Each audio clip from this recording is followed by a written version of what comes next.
बिस्मिल्लाहिर्रहमानिर्रहीम। अस्सलाम वालेकुम नाज़रीन, आप यूट्यूब चैनल देख रहे हैं। मैं इमरान खान हूँ। एक और वीडियो सोशल मीडिया पे गर्दिश कर रही है और क्लेम किया जा रहा है कि हांगकांग में मरीम नवाज़ साहिबा क्योंकि वापस आ रही हैं तो शायद हांगकांग कब आया था, तो हांगकांग में मरीम नवाज़ साहिबा को ओवरसीज़ पाकिस्तानियों ने इस वीडियो के मुताबिक मुबैना तौर पर घेर लिया, को नारेबाजी की है और उन्हें तनकीद का निशाना बनाया। ये अच्छी बात तो नहीं है, लेकिन इनके साथ पूरी दुनिया में यही होता है। ये वहाँ चले जाएं यूरोप में, वहाँ पे ये होता है। बरतानिया चले जाएं तो वहाँ बाहर नहीं निकल सकते। इधर हांगकांग में, जापान में, हर जगह पे लोग ऐसा क्यों करते हैं? मरीम नवाज़ साहब के वालिद को और इस सारे ख़ानदान को ये सोचना चाहिए कि लोग इनके ख़िलाफ़ क्यों हो गए, और मिलिट्री इस्टेब्लिशमेंट को भी सोचना चाहिए कि लोग उनके ख़िलाफ़ क्यों हो गए। लोग क्यों ये लफ्ज़ लानत का इस्तेमाल करते हैं, लोग क्यों ऐसी चीज़ें बोलते हैं जो माजी में लोग नहीं करते थे। और इसका सादा जवाब ये है कि पाकिस्तान में इस्टेब्लिशमेंट ने और सियासतदानों ने मिलकर जो जुल्म और बर्बरियत का बाजार गर्म किया है, अब यहाँ तो लोगों का बस चलता नहीं है, गोलियाँ मार देते हैं, पकड़ के जेलों में डाल देते हैं। तो जिन मुल्कों में जमहूरियत है वहाँ पे लोग अपने दिल की भड़ास निकालते हैं। ये चीज़ें नामुनासिब हैं, लेकिन जो कुछ पाकिस्तान में किया जा रहा है वो उससे ज़्यादा नामुनासिब है। इस सिलसिले को रोकें ताकि नफ़रत की ये आग मज़ीद ना फैले। अगर आप ये सिलसिला नहीं रोकेंगे तो ये आग फैलती जाएगी। खुद ये दुनिया फिर रहे हैं, सैर सपाटे कर रहे हैं, लेकिन कोई रिपोर्ट्स के मुताबिक, और रिपोर्ट स्टेटमेंट की है पाकिस्तान का जो स्टेट बैंक है उसकी ये रिपोर्ट है मुबैना तौर पे, पंजाब ने जो कर्ज़ा लिया वो 405 अरब रुपए का है और ये 38 दिनों में लिया है। अब इतना सारा कर्ज़ा लेकर 30 बंदे लेकर ये दौरे पे चले गए जहाज़ में बिठा के, और वो भी एयरफोर्स का जहाज़, और उन 30 में से कोई 14 बंदे या 13 बंदे जो हैं वो सरकारी नौइयत के हैं और बाकी फैमिलियाँ भी साथ में, यानी ज़ाती मुलाजमाएँ वो भी साथ में, मेकअप आर्टिस्ट वो भी साथ में, दामाद और बेटी वो भी साथ में, उनके बच्चे वो भी साथ में, एक और बेटी और उसकी सहेली वो भी साथ में। ये आयशा अली भुट्टा साहिबा ने ये पूरी एक रिपोर्ट जारी की। कितना अफसोसनाक है। वो जो साथ वज़ीर शदीर गए उनके बच्चे भी साथ में। तो यहाँ पे तो लटरम पटरम सारे ही जा रहे हैं। पाकिस्तान का कर्जा बढ़ता जा रहा है और इनकी अयाशियाँ बढ़ती जा रही। ये रिपोर्टें अगर आप देखें तो इनके मुताबिक तो आपको यही समझ आती है।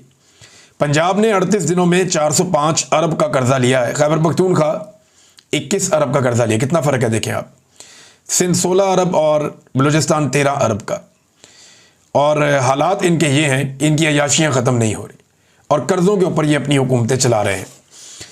इसमें एक और चीज़ मैं आपके सामने रख चाहता हूँ। जापान में इन्होंने दौरा तो किया, बड़ा सरबराह मुमलिकत वाला दौरा किया, वो जहाज़ इस्तेमाल किया जो वज़ीर आज़म इस्तेमाल करता है, वो प्रोटोकॉल इस्तेमाल किया जो वज़ीर आज़म करता है, लेकिन इज़्ज़त इनको वज़ीर आला वाली भी नहीं मिली, स्टेट गेस्ट वाली इज़्ज़त भी नहीं मिली जापान में।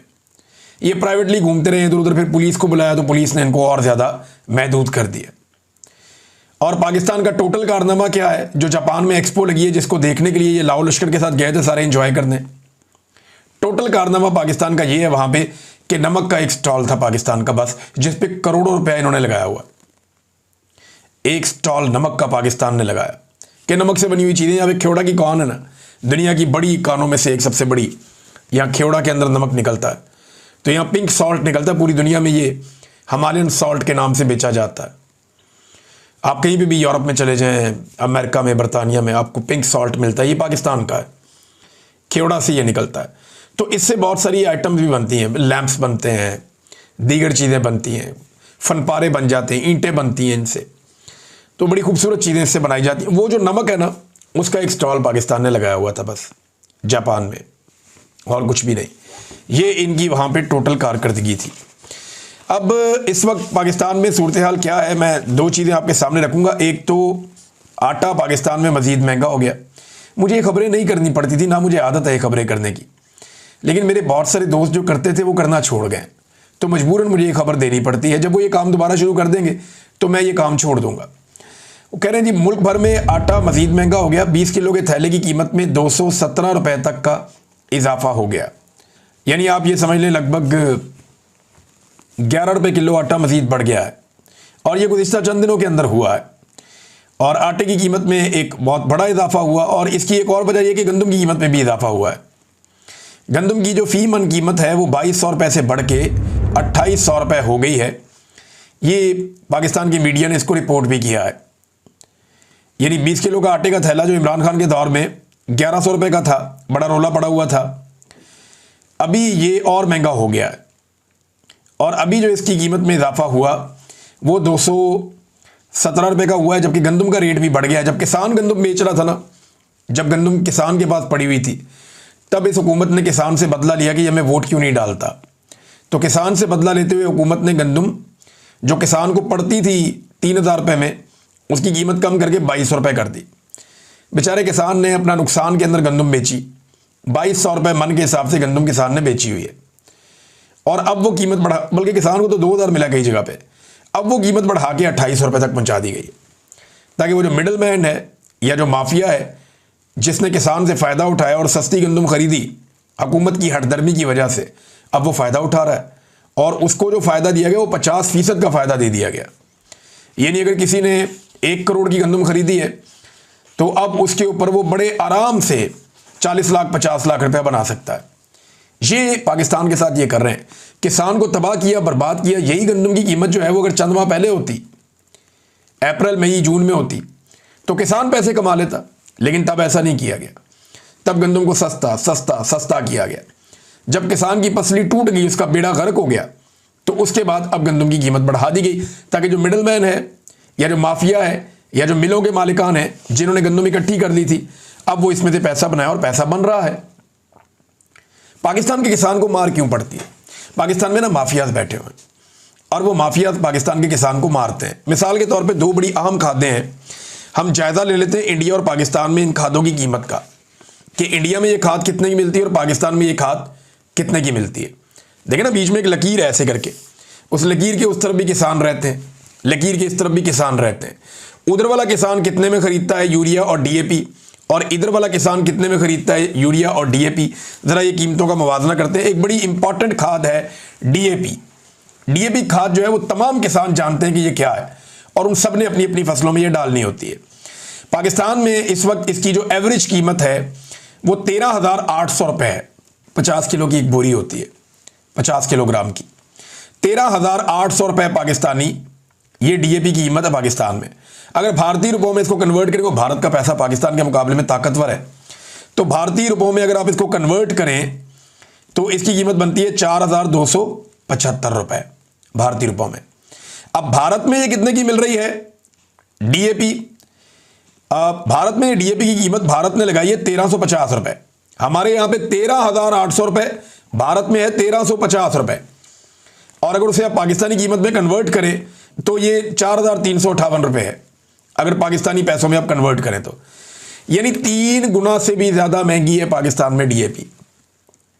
जितने की डीएपी भारत अपने किसानों को बेच रहा है, उससे 3 गुना से ज्यादा कीमत पे पाकिस्तान में किसान वही वाली डीएपी खरीद रहा है। यानी जो खाद भारत का किसान 100 रुपए में लेता है, पाकिस्तान का किसान वही खाद 350 रुपए में लेता है। कितना बड़ा फर्क है। तो फिर बेचारा किसान जाएगा कहां पे? मार ही खाएगा ना। अब भारत के अंदर यूरिया की कीमत क्या है? यूरिया की जो बोरी है 45 kg वाली, 46 kg वाली, इसका ये रेट होता है, इसका वजन ये होता है। तो भारत में ये मिल रही है 266 रुपए 50 पैसे की एवरेज प्राइस है। 266, 267, जो सबसे अच्छी है 268, ये इतने रुपए की भारत में मिल रही है एक बोरी यूरिया की। और पाकिस्तान में यही बोरी जो है वो पाकिस्तानी रुपयों में अगर आप देखें तो वो मिल रही है 5,000 रुपए की। कहां 266, 267 रुपए, और कहां पे 5,000 रुपए एवरेज पाकिस्तान में यूरिया की बोरी मिल रही है। अब आप कहेंगे कि पाकिस्तान का पैसा जो है वो सस्ता है, तो वो भी कर लेते हैं। जो भारत में मिल रही है ना 266 रुपए की, तो पाकिस्तान में भारतीय पैसों में अगर आप देखें तो 860 रुपए की मिल रही है। यानी यहां पे भी लगभग 3 से 4 गुना का फर्क है। भारत जो यूरिया अपने किसानों को 100 रुपए में दे रहा है, पाकिस्तान को तकरीबन 400 रुपए में दे रहा है। यह है जनाब पाकिस्तान और भारत के अंदर फर्क खादों की कीमत का, और इसकी वजह से पाकिस्तान का किसान मार खाता है। और पाकिस्तान की हुकूमत जो है, माफिया यहां पैसा बना रहा है। फौजी फर्टिलाइजर एक बहुत बड़ी कंपनी है, सारे उसके नीचे आते हैं, बाकी धड़ाधड़ पैसा बन रहा है, धड़ाधड़ पैसा कमा रहे हैं। हालांकि पाकिस्तान जो है वो भारत पाकिस्तान से कुछ चीज़ों में आगे तो नहीं है, टेक्नोलॉजी में आगे तो नहीं है, वो बहुत सारी चीज़ें बाहर से इंपोर्ट करता है, लेकिन वो अपने किसानों को सस्ती खाद दे रहा है ताकि वहां पे कीमतें चीज़ों की कम रहें। पाकिस्तान कहता है किसान को खाद हमने महंगी देनी, बिजली हमने महंगी देनी, डीजल हमने महंगा देना, तमाम स्प्रे, अद्वियात, हर चीज़ हमने किसान को महंगी देनी, लेकिन हमने किसान से फसल सस्ती लेनी है। और इसकी एक बड़ी वजह यह भी है कि किसान खड़े भी नहीं होते। एक दफा खड़े होकर इनके बाजू को झटका देना और इनकी तसल्ली करवाएं एस्टेब्लिशमेंट की कि इंसान बनो यार, हमें मुल्क के मालिक, हमारा बेड़ा गर्क कर दिया तुमने पकड़ के, हर चीज क्या तुमने ही कमानी है। तो ये पाकिस्तान के किसानों को भी खड़ा होना पड़ेगा जैसे भारत के किसान खड़े हो जाते हैं। अब मिलिट्री एस्टेब्लिशमेंट के हवाले से एक बड़ी इंटरेस्टिंग खबर है, मैं पढ़ के सुनाता हूं, मुझे तो बड़ा मजा आया खबर सुनने के बाद। नादरीन, ये खबर है जनरल नदीम अंजुम के बारे में। और जनरल नदीम अंजुम जो है ये DGISI थे जब इमरान खान साहब की हुकूमत का खात्मा किया गया, फिर ये रिटायर हो गए। इनकी भी एक्सटेंशन की ख्वाहिश थी जो अधूरी रहेगी, रिटायर हो गए DG साहब, और आजकल इनका कोई पता नहीं है किधर है। लेकिन इनके दौर में मुझे जबरी तौर पे लापता किया गया, अरशद शरीफ इनके दौर में शहीद हुए, इनके दौर में इमरान खान साहब को गोलियां लगी, इनके दौर में जो है वो पाकिस्तान तरीके इंसाफ का रजीम चेंज कर दिया गया। तो जनरल नदीम अंजुम साहब कोई बड़े मकबूल आदमी पाकिस्तान में नहीं। लेकिन मजे की बात यह है कि PTI हो गई या जमहूरियत पसंद हो गए, वो इनको गालियां दें, बुरा भला कहें तो बात समझ आती है। अब कैप्टन सफदर इनके खिलाफ हो गए। कैप्टन सफदर कहते हैं जावेद चौधरी को इंटरव्यू देते हुए कि जनरल नदीम अंजुम अगर ना चाहते तो आपकी हुकूमत ना होती। ये उनसे सवाल किया गया चौधरी साहब की तरफ कि जनरल नदीम अंजुम अगर ना चाहते तो आपकी हुकूमत ना होती, आपको बड़ा सपोर्ट किया, वो आपके मोहसिन है, ये जावेद चौधरी साहब ने कहा। तो कैप्टन सफदर कहते हैं कि नदीम अंजुम सपोर्ट करते तो 2/3 अक्सरियत आ जाती। मैं नहीं समझता कि नदीम अंजुम इतना कॉम्पिटेंट जर्नल था कि वो इतने बड़े मुल्क का मुस्तकबिल अपने हाथों में लेकर कामयाबी से हिमकनार करता। यानी ये इलेक्शन जो 2024 का हुआ तब भी Nadeem Anjum was the DGISI, पूरा इलेक्शन चोरी हुआ। तो अब भी नून लीग उनको भी गालियां दे रही है। जनरल बाजवा को तो ये गालियां दे ही रहे थे, अब ये जनरल नदीम अंजुम को गालियां दे रहे हैं। जो मौजूदा DGISI और फील्ड मार्शल है ये भी खातिर जमा रखें, जैसे ही इनके इक़्तिदार का सूरज ग्रूब होगा इनको भी गालियां पड़ेंगी और यही जमातें देंगी, क्योंकि इनको हाजिर ड्यूटी माई बाप चाहिए। हाजिर ड्यूटी माई बाप, यानी जो इस वक्त ओहदे पे बैठा हुआ है उसको ये माई बाप बनाते हैं। जनरल नदीम अंजुम के बारे में ये चू नहीं कर सकता था कैप्टन सफदर और बाकी लोग, लेकिन जैसे ही जनरल नदीम अंजुम गया अब उसको भी गालियां दे, जनरल बाजवा को भी गालियां दे।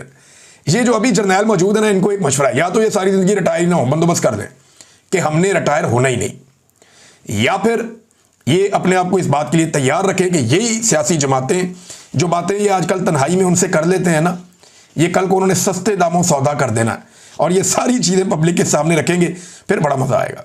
और हमेशा ये ऐसा ही करते रहे हैं तो मोटी खोपड़ी है ना, बात समझ नहीं आती, तो अच्छी बात है, इसी तरह चीज़ें जो हैं वो एक्सपोज होती हैं। नाज़रीन, इसहाक डार साहब ने दौरा किया बांग्लादेश का और उन्होंने कहा जी दिल साफ़ करना चाहिए। 1974 में भी बातचीत हो गई थी, 2004 में मुशर्रफ साहब ने भी अफसोस का इजहार किया था, लेकिन बांग्लादेश ने इसके मुकाबले में कोई मुतालबात कर दिए। बांग्लादेश ने 3 बड़े मुतालबात रख दिए पाकिस्तान के सामने इसहाक डार के दौरे के बाद।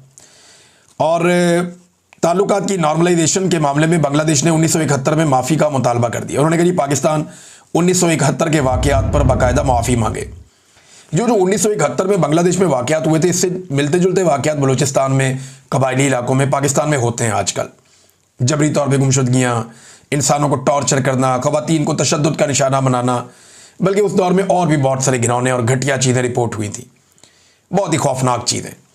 तो बांग्लादेश कहते जी उसके ऊपर माफ़ी मांगे, पाकिस्तान की एस्टेब्लिशमेंट और पाकिस्तान प्रैक्टिकली उसके ऊपर माफ़ी मांगे, नंबर 1।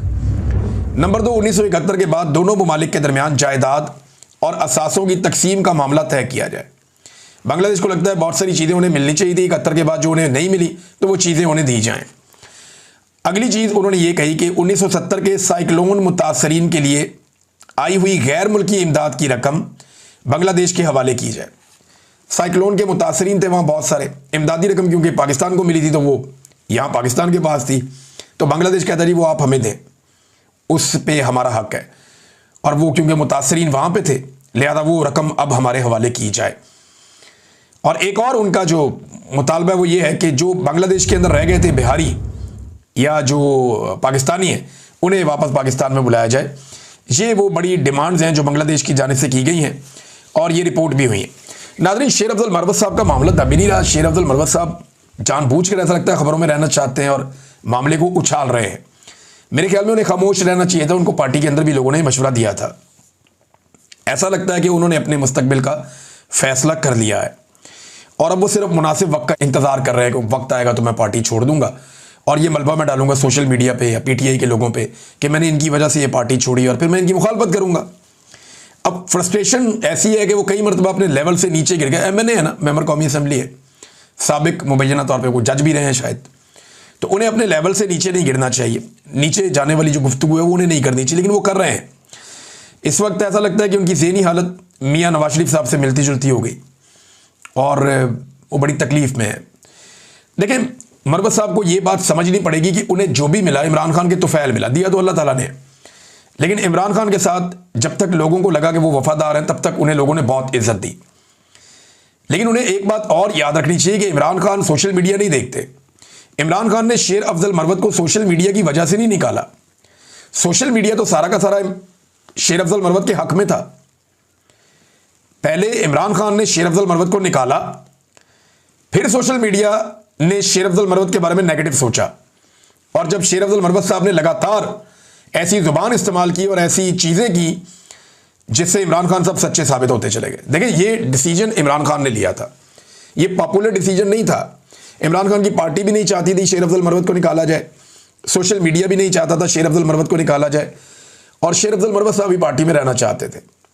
लेकिन इमरान खान वो पहले आदमी है जिसने ये फैसला किया कि शेर अफजल मरवत को पार्टी से निकाल दो। इमरान खान साहब ने शेर अफजल मरवत से मुलाकातें बंद कर दी और शेर अफजल मरवत साहब को पार्टी से निकाल दिया। उस वक्त तो सोशल मीडिया शेर अफजल मरवत के साथ था, लेकिन फिर हमने देखा, देखते ही देखते शेर अफजल मरवत साहब ने बहुत सारे ऐसे काम किए कि इमरान खान साहब का फैसला पाकिस्तान तहरीक इंसाफ के सोशल मीडिया को और जो आम सोशल मीडिया पाकिस्तान का, चाहे वो ओवरसीज है चाहे पाकिस्तान में है, उन सबको लगना शुरू हो गया कि इमरान खान ने वो देख लिया था जो हमने नहीं देखा और फिर वो भी शेर अफजल मरवत पर तनकीद करना शुरू हो गए। और मरवत साहब ने इमरान खान साहब को वक्त के साथ साथ बदकिस्मती से दुरुस्त साबित किया है। अभी उन्होंने एक दावा कर दिया दोबारा से, मरवत साहब ने, उन्होंने कहा जी कि ये जो इमरान खान साहब के अकाउंट है इनसे जो कमाई होती है इसका हिसाब किताब नहीं देते जो सोशल मीडिया को हैंडल करने वाले लोग हैं, जिसमें वो जबरान इलियास साहब हैं, अजहर मशवानी साहब हैं या बाकी लोग हैं, कि जनाब इमरान खान साहब का जो सोशल मीडिया है उसके ज़रिए से जो कमाई आती है, ट्विटर से, यूट्यूब से, इधर उधर से, फेसबुक भी है, बाकी अकाउंट्स भी हैं, तो ये जो कमाई आती है इस कमाई का कोई हिसाब किताब नहीं लिया जाता। ये उन्होंने एक दावा कर दिया। अब इस पे जो है वो अजहर मशवानी साहब ने इसका जवाब दिया है और वो ये कहते हैं कि मैं ये बात क्लियर करना चाहता हूँ कि इमरान खान या तहरीक इंसाफ का सोशल मीडिया का कोई अकाउंट या प्लेटफॉर्म मोनेटाइज्ड नहीं है। मोनेटाइज ये होता है कि उसमें पैसे नहीं आ सकते, उस पर इश्तिहारात नहीं चल सकते। लिहाजा इमरान खान या तहरीक इंसाफ के सोशल मीडिया का कोई भी अकाउंट मोनेटाइज नहीं है। इन अकाउंट का मकसद इमरान खान का पैगाम फैलाना है, ना कि पैसे कमाना। फिर अजहर मशवानी साहब कहते हैं कि मैंने शेर अफजल नामी शख्स को जवाब ना देने की पॉलिसी अपना रखी है और 8 फरवरी के इलेक्शन से पहले से लेकर अब तक, लेकिन आज जवाब इसलिए दे रहा हूं क्योंकि इसने इमरान खान के सोशल मीडिया अकाउंट्स के हवाले से झूठ बोला है। शौकत बसरा साहब ने भी एक शेर अफजल मरवत साहब को चैलेंज कर दिया। उन्होंने कहा जी कि पार्टी से निकलने के बाद मरवत साहब एक एजेंडे पे हैं और चैलेंज ये है कि अगर वो वाकई पठान है, उन्होंने पठानों की बहुत तारीफ की और ये कहा कि अगर वो वाकई पठान है तो इमरान खान की दी हुई सीट छोड़कर इलेक्शन लड़े, अगर ये काउंसलर बन गया तो मैं सियासत छोड़ दूंगा। तो ये एक बहुत बड़ा चैलेंज है शौकत बसरा साहब का, लेकिन मुझे नहीं लगता कि शेर अफजल मरवत साहब ये चैलेंज कबूल करेंगे, ना उन्हें करना चाहिए, क्योंकि वो अच्छी तरह जानते हैं कि इस वक्त सिचुएशन क्या है खैबर पख्तूनख्वा में। इमरान खान को छोड़ के इलेक्शन लड़ना तो ये बड़ा खौफनाक काम हो जाएगा, ये तजर्बा उन्हें नहीं करना चाहिए। एक और नाजरीन खबर है और वो खबर वजारत मवासलात के हवाले से। इमरान खान के दौर में ये वजारत मुराद सईद के पास थी। ये वो वाहिद वजारत है जिसमें 1 टके की करप्शन ही निकाल सका। मुराद सईद ने बड़ी ईमानदारी के साथ अपनी वजारत चलाई है, बल्कि मुझे जब आखिरी दिन था प्राइम मिनिस्टर का, वहाँ पे जो फौजी अमला होता है, जो प्राइम मिनिस्टर के साथ एक MS होता है, एक डिप्टी MS होता है, ये लोग बैठे हुए थे। इन्होंने मुझे खुद यूनिफॉर्म वाले लोगों ने बताया, उन्होंने मुझे बताया कि अगर कोई हीरा था तो वो ये था मुराद सईद। मैंने कहा जी कैसे? मैं और अरशद शरीफ दोनों वहां पे थे, शायद एक दो और लोग भी थे, कोई गवाही दे देगा शायद। तो उन्होंने कहा जी कि ये वो आदमी है जिसने अपनी वजारत में से पानी की एक बोतल भी नहीं पी, और इसने करप्शन को बिल्कुल अपने आसपास हर जगह पे जीरो किया, मुराद सईद। तो बहरहाल मुराद सईद के बाद फजलुर रहमान साहब का बेटा आया उस वजारत में, और अब उस वजारत में एक इंक्वायरी हो रही कि पीडीएम के दौरे हुकूमत के दौरान वजारत मवासलात में अरबों रुपए के घपलों का इंकशाफ हो गया। ये पीडीएम का दौरे हुकूमत शुरू कब हुआ? ये अप्रैल 2022 में इमरान खान साहब की हुकूमत खत्म होने के बाद मुराद सईद की जगह पे मौलाना फजलुर रहमान साहब के बेटे को लाकर उस सीट पे बिठाया गया। अब एस्टेब्लिशमेंट डिवीजन ने बताया कि जनाब यहाँ पे भर्तियां की गई हैं बड़ी गैर कानूनी तरीके से, और ये जो भर्तियां की गई हैं इसका सिलसिला शुरू हुआ और अगस्त 2023 तक जारी रहा, जब तक ये लोग हुक्मरान रहे। तो इन्होंने दबा के भर्तियां की हैं, और 4 मुख्तलिफ किस्म की शिकायत हैं जिनमें अरबों रुपए की बेज़ाब्तियाँ और घपले किए गए हैं वजारत मवासलात में। और ये फजलुर रहमान साहब का बेटा मौलाना असद, मेरे ख्याल में फजलुर रहमान साहब को दबाने के काम आएगा ये केस। अगर ये इंक्वायरी आगे हुई भी तो फजलुर रहमान साहब या उनकी फैमिली के ऊपर करप्शन का कोई केस तब तक नहीं चल सकता जब तक कि उनके एस्टेब्लिशमेंट के साथ ताल्लुकात ठीक हैं। तो एस्टेब्लिशमेंट को करप्शन से कोई सरोकार नहीं है, वो इन केसेस को सिर्फ अपने फ़ायदे के लिए इस्तेमाल करते हैं कि वक्त आने पर ये सनद रहे और बवक्ते ज़रूरत काम आए। फजलुर रहमान साहब जैसे आदमी को हाथ में रखना एस्टेब्लिशमेंट के लिए बहुत ज़रूरी है। अब तक के लिए इतना ही, अपना ख्याल रखिएगा, अपने चैनल का भी। अल्लाह हाफ़िज़।